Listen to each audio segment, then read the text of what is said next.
So to give you a bit more insight into the technology and how it works itself, and then we'll move on to talk more about the kind of digital transformation, what that's meant for Atlantic. So Innovo essentially restores pelvic floor strength. It's, as you're looking at it there, it's like a pair of cycling or exercise shorts. The real magic is happening, and I'll just move myself here. The real magic is happening within those shorts. What we have integrated into those shorts is 8 large conductive ink electrodes. And what that allows us to do is to send a very strong electrical current laterally across the pelvic floor, but a very strong current, but one that's experienced very comfortably by the wearer. What that electrical current is doing is essentially it's replicating what the body does itself. When you want to move a muscle, what happens is your brain sends an electrical signal to that muscle to say, bend your arm. So what Innovo does is essentially replicates that electrical stimulation completely non-invasively. It sends that current laterally across the pelvic floor from one electrode to another. And what that does is to elicit a contraction of the pelvic floor muscle. You get 5 seconds of a contraction, 5 seconds of relaxation. It's like any other exercise intervention. With repetition of that contraction and relaxation, what you get is a training and a strengthening effect. And what that means over time is that when you have that moment of high intra-abdominal pressure, you're coughing, you're sneezing, you're laughing, but the pelvic floor muscles are better able to react and kick in, close the bladder neck, stop that involuntary loss of urine. To describe the sensation to somebody who's wearing Innovo, and I should add I'm a frequent wearer and user of it myself, it feels like a lifting or a squeezing sensation between the legs. Not at all, painful. Can be a little bit unfamiliar at the start. As I mentioned, pelvic floor muscle is a difficult muscle to exercise volitionally. Suddenly, when you're getting this very strong contraction, it can be a little bit unfamiliar. It can be kind of a need to accommodate to it. But over time, it can be quite relaxing. You definitely know your pelvic floor is being activated. Really, we ask people to kind of stay in situ, stay in position as they're using it.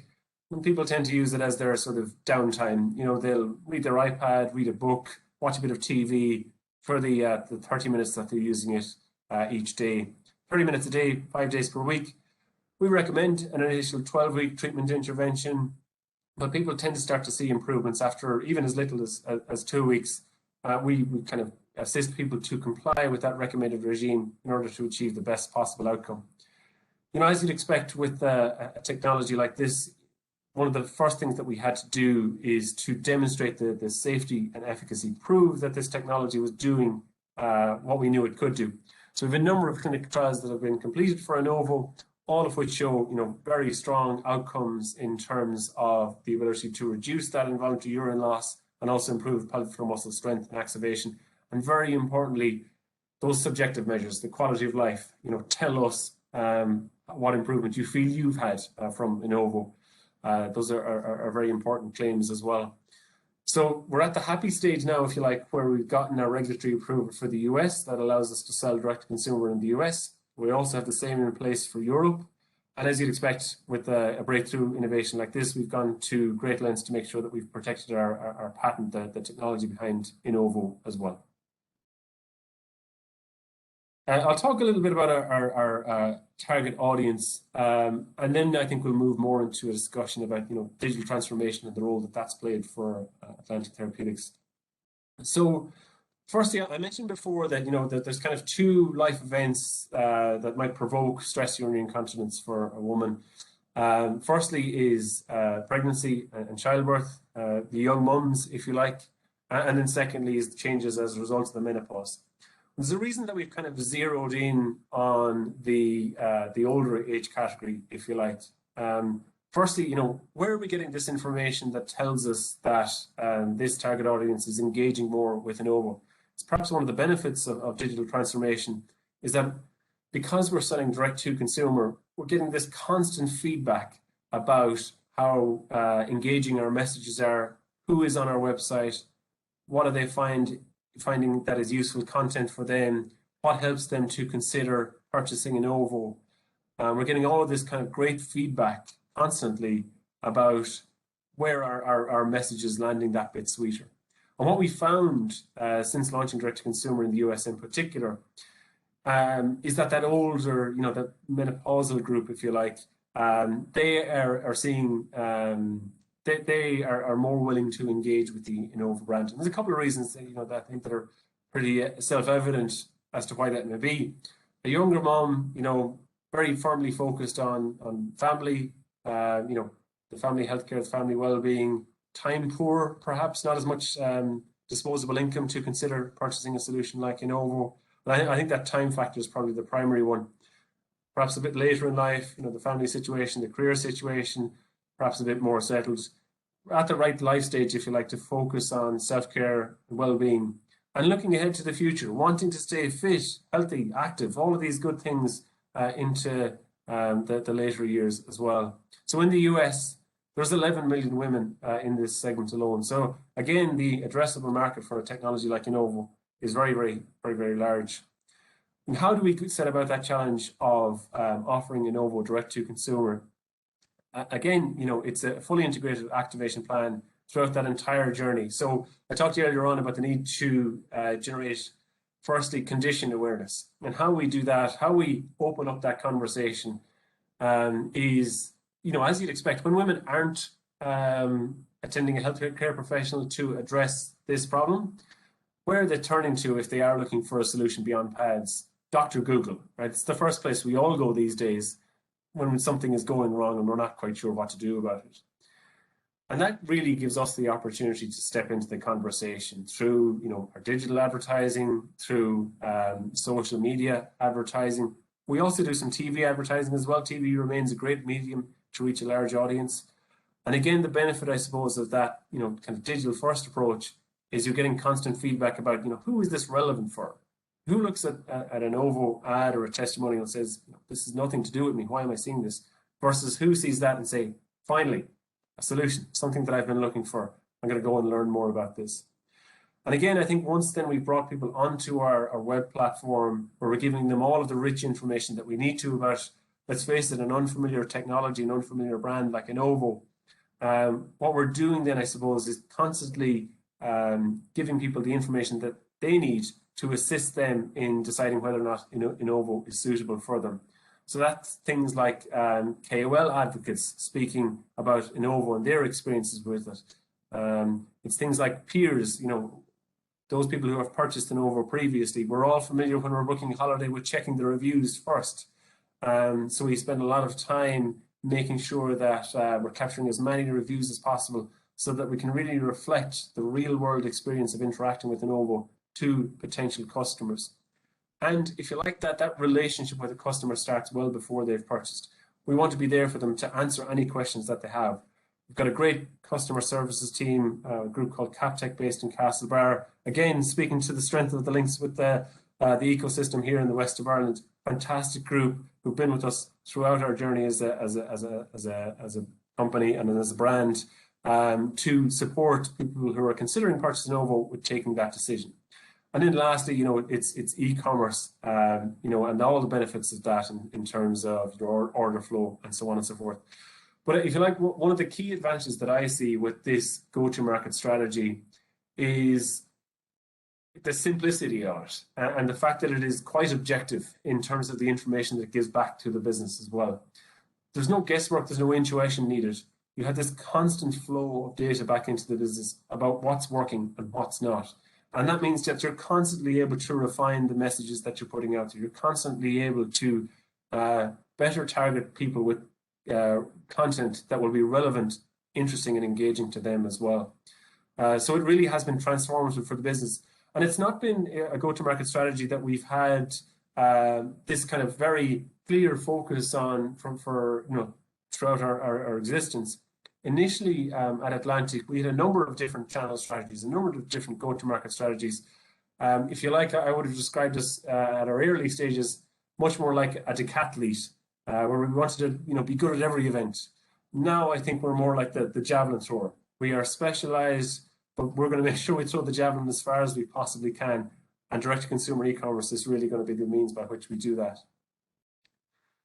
So what does that transformation look like? So as I've mentioned, in our history, much more kind of traditional medical device go-to-market strategy.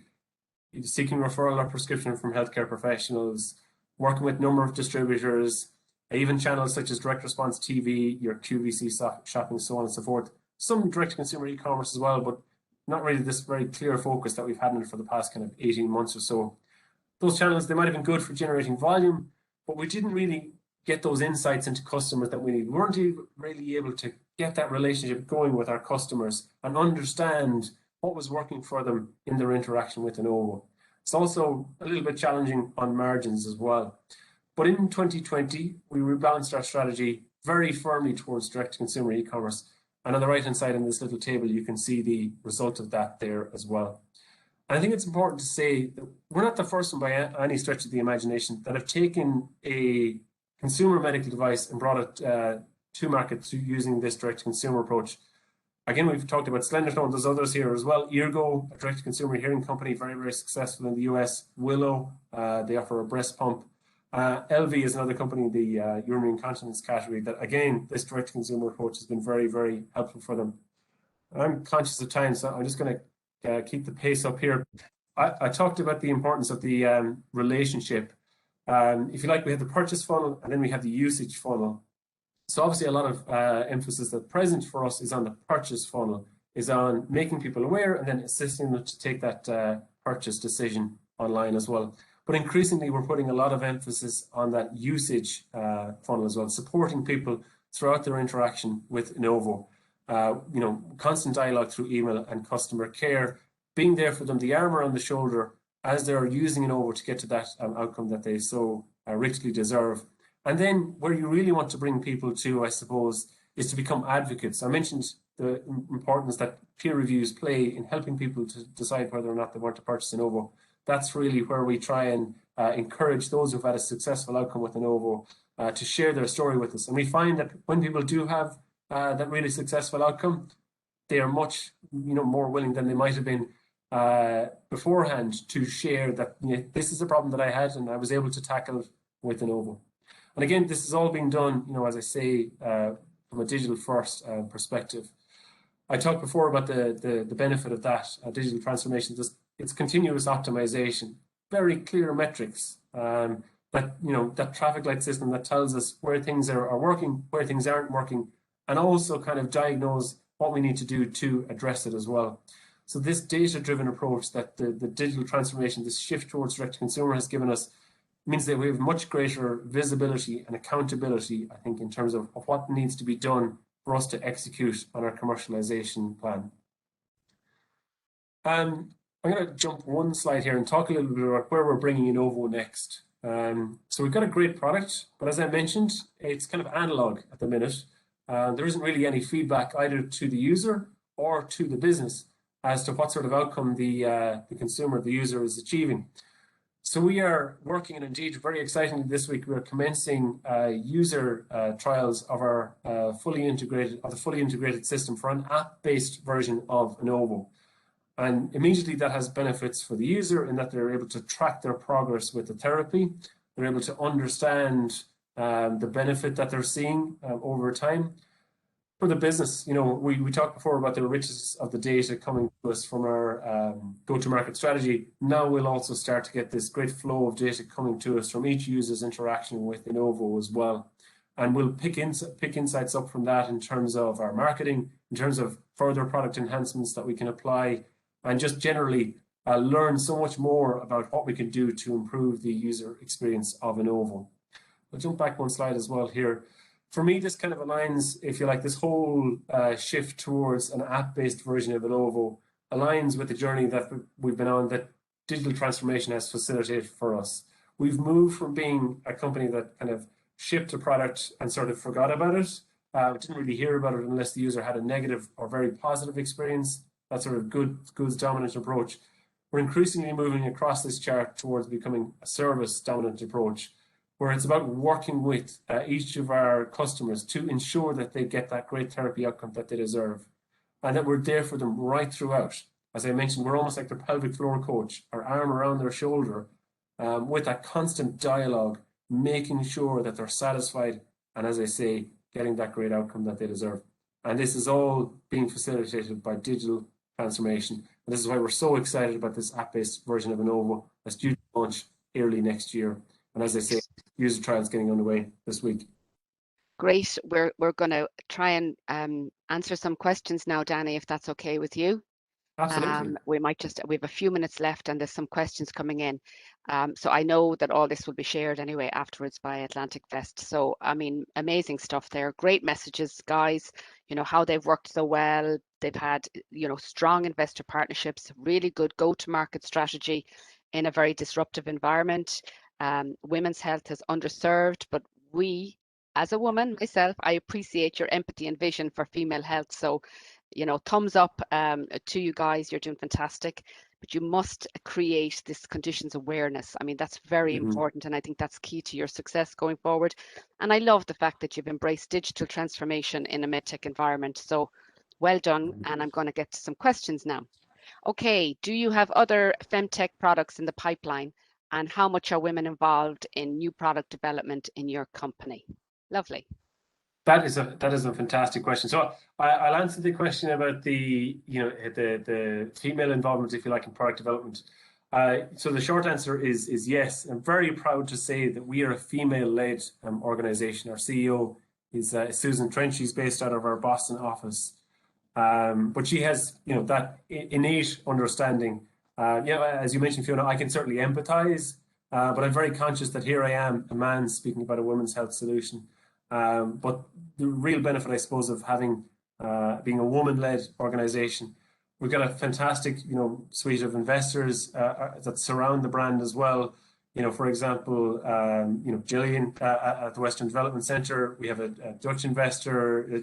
Several of our investor groups, several of our board members are women as well. And I think one of the things we are very conscious of on our product development group is the danger to bring a male bias to it. I will admit, I suppose, that our product development group is male dominated, but we're constantly checking any potential biases that would arise as a result of that. I mentioned that this week we are bringing the Gen 2 app-based version of Innovo into user trials. That's being done with women only. In terms of commercializing that technology, our VPs of marketing, both US and UK, are women, as you would expect.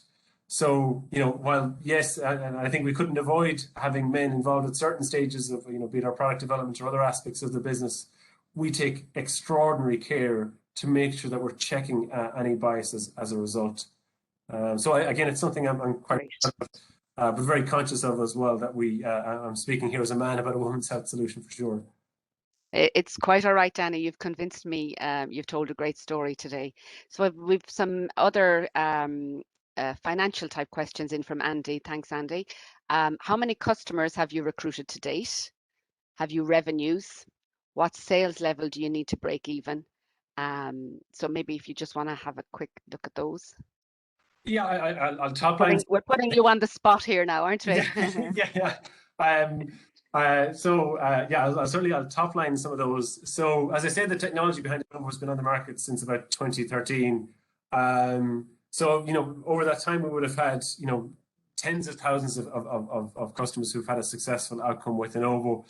We are a growth story, so the business is growing very, very rapidly. You can tell I'm talking in qualitative rather than quantitative terms here, and that's there's a reason for that, Fiona. So we are growing very, very rapidly. Since we adopted this kind of strategic focus on direct consumer in the US, we went from having no reach into the US market to being a $1 million brand within the space of about 9 months, and we've continued to grow into this year as well. I think again, without putting numbers on it, over the first 4 months of this year in the US versus the same period last year, we more than doubled our unit sales, and we're seeing that continue on. So, certainly if anybody wants to make contact on an individual basis and learn more about the Atlantic Therapeutics investment opportunity and get into the details around the numbers, we're more than happy to share that as well. Okay, and then one more question here. With the app-based version of Innovo, are there any concerns that it might not sit with the target audience very well? Again, a great question. And, you know, certainly I think it's a conversation that we've had down through the years is, you know, that sense of, you know, is this kind of slightly older audience, are they, you know, confident digitally? And I think how I would respond to that is look at Facebook, you know, the age profile on Facebook and how that has moved up over Facebook's existence. Everybody knows how to work with a smartphone. What's the penetration rate of smartphones into the population as a whole? 97, 98%. But it does speak to the onus on us, I suppose, to make sure that the user experience with Gen 2, that Gen 2 Innovo, is as straightforward as possible. And again, going back to doing the user trials, checking our biases, making sure that it is a very, very easy to use solution and that we're there right throughout that onboarding. That's going to be so important, making sure that people can set up and use the product for the first time successfully and correctly. So it's something we're putting a lot of focus on as we enter this really interesting phase. We're now at the stage, if you like, where we've addressed the technical risk. We've got a real product. It's a fully functioning product. Now we're putting it in the hands of users and saying, tell us what you think. You know, tell us about the user experience that you're having with this great solution. You know, tell us what the pain points are, what the pinch points are, what do we need to address before we introduce this to a wider audience. So again, we're running out of time, but I do love this question. How do doctors feel about Innovo not being sold through clinics? You know, in brief, because we're short of time. Absolutely. It's a great question. So firstly, you know, I think while we recognize that the vast majority of women with this condition aren't, you know, entering the care pathway for stress urinary incontinence, there is a percentage of women who are, and we will return, if you like, to the medical market as we see our direct-to-consumer opportunity scale. We will go back and educate clinicians about the clinical research behind Innovo. And I think it's very important to say that we see Innovo as an additional option. It's not going to be a replacement for Kegel exercises. You can do them alongside. You can use Innovo alongside Kegel exercises. It's not going to replace surgery. Surgery has a place for women with a specific condition, but it is another option. And indeed, one of the things I will mention, Fiona, I know we're running out of time, is at present in the UK, the National Institute for Care and Excellence, NICE, are reviewing Innovo for addition to the stress urinary incontinence care pathway. They recognise it's a very unique solution. They're developing specific guidance for the deployment of Innovo in the care pathway there. And when that comes through, hopefully later this year, that will be a ringing endorsement, I suppose, for clinicians, not just in the UK, but elsewhere as well, that this is a great option that can deliver fantastic outcomes for their patients. Super, super. So folks, we're going to have to leave it there. Danny, if you just maybe want to push on the slides one or two more. I just want to say a huge thank you to Danny. We could, you know, stay talking all day. I know I could. I'm passionate about it. So a massive thank you, Danny. Again, guys, you know, it's a great story. Let's watch Atlantic Therapeutics. They're going from success to success, and we wish them all the best. I'd also like to thank you, the audience, for participating. You've been great, lovely questions. I hope you enjoyed the format of the chat and the slides. And I'd also like to remind you to tune in again for the rest of the day and tomorrow, because there's loads more interesting topics to cover for everybody, such as infectious disease modelling by Professor Jim Duggan in NUI Galway, how blockchain powers digital transformation from GMIT, and also more about what's next for the future of work, and many, many more. So guys, let's tune in. The details and registration can be found at www.atlantic.ie. I think we're going to have to leave it there, I'm sorry to say. So it's goodbye from myself, from Danny, from all at Atlantic Fest. Keep well, keep safe, and all the best till we see each other again. Take care. Bye for now.